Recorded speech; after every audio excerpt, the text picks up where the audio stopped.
Okay, we've been given some information about a net, and we have got to use this information to help us to find the vertical height of a cone that's made from this net. So it's not a bad idea to draw a picture of the cone and put in the information as presented to you. Now we're trying to find h, and we've been given the slope height of the cone, which is part of the sector, and we've got to find h. Although we've been given the radius of the sector that's cut out, we don't at the moment know the radius of our cone. But once we've got the radius of the cone, we can use Pythagoras' rule to find the height. So what we can calculate from the information provided is the arc length, and the arc length forms the circumference of the cone. And if we know the circumference of the cone, we can work back to its radius. So we will work out the circumference of a cone from the information provided in the sector. So the circumference is going to be 1/3. I've got the 1/3 by doing 120 over 360. It's not the full circle, it's a third of a full circle, and the full circumference would be times 2 pi r. Now if you push that through a calculator, you will find that will come to 21.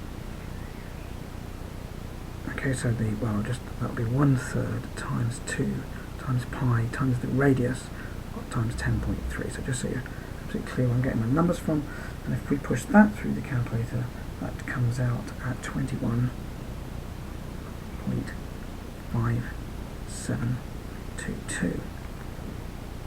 So it's 2/3 of 3, which is 2 times. Yep. So that's right. 21.5722. Now, so that gives me the base circumference.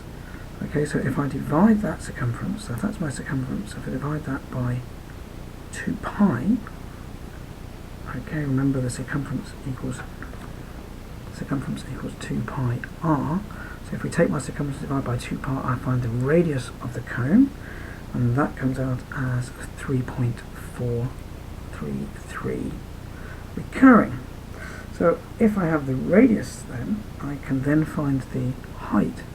Height will simply be the square root of 10.3 squared minus 3.433 recurring all squared. And if I've done this correctly, I will just have one more go at that on my calculator.